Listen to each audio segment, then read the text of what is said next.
آج ہم ایک الگ قسم کی تیاری کی بات کرنے والے ہیں۔ ایک ایسی تیاری جو صرف دسترخوان تک محدود نہیں بلکہ اس سے کہیں گہری ہے۔ یہ ہے روح کی تیاری۔ لیکن ایک پل کے لیے رک کر سوچیں، کیا ہو اگر یہ ہمارا آخری رمضان ہو؟ صرف یہ ایک سوال، یہ ایک سوچ ہماری ساری ترجیحات، اس مہینے کو دیکھنے کا پورا نظریہ بدل سکتی ہے۔ تو چلیے شروع کرتے ہیں ایک اہم یاد دہانی سے، زندگی کی وہ حقیقت جو ہمیں بتاتی ہے کہ ہر لمحہ، ہر موقع کتنا قیمتی ہے۔ ذرا سوچیں، پچھلے سال اسی طرح کچھ لوگ ہمارے ساتھ روزے رکھ رہے تھے، اور آج وہ اپنی قبروں میں ہے۔ یہ ہے وہ حقیقت۔ کتنی جلدی سب کچھ بدل جاتا ہے، یہ ہمیں یاد دلاتا ہے کہ وقت بالکل نہیں رکتا۔ لیکن اس بات کا مقصد مایوس کرنا بالکل نہیں ہے، بلکہ اس کا مقصد شکر گزاری پیدا کرنا ہے، کیونکہ ہمارا یہاں ہونا، ہمارا سانس لینا، یہ خود ایک دعوت ہے، ایک نئے موقع کا تحفہ۔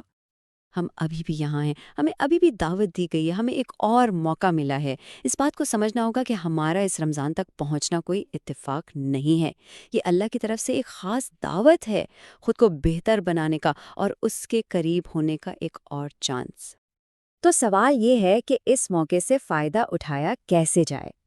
اب ہم بات کریں گے روح کی اصل تیاری کی، وہ تیاری جو کچن سے کہیں بڑھ کر ہے۔ دیکھیں، اکثر ہماری ساری توجہ کہاں ہوتی ہے؟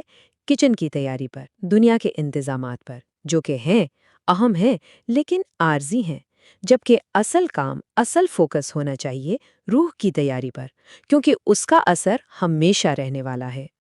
تو اس روح کو صاف کیسے کیا جائے؟ اس کے لیے 3 سادہ لیکن بہت اہم اقدامات ہیں۔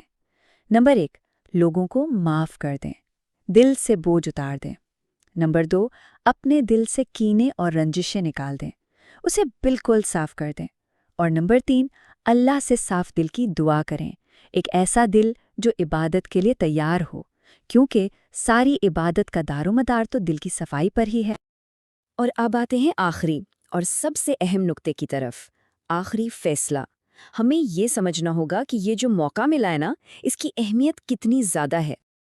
اور اس اہمیت کو سمجھنے کے لیے ہمیں ایک لفظ کو ذہن میں رکھنا ہوگا، آخرت، یعنی موت کے بعد کی ہمیشہ رہنے والی زندگی، وہ زندگی جس کا فیصلہ اسی دنیا میں کیے گئے اعمال پر ہوتا ہے۔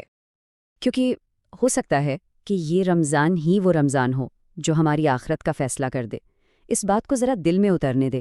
یہ صرف ایک اور مہینہ نہیں ہے، یہ وہ موقع ہو سکتا ہے جو ہماری ہمیشہ کی زندگی کا تعین کر دے۔ اور بس یہ ایک سوچ کافی ہے اس رمضان کی ہر لمحے کو قیمتی بنانے کے لیے۔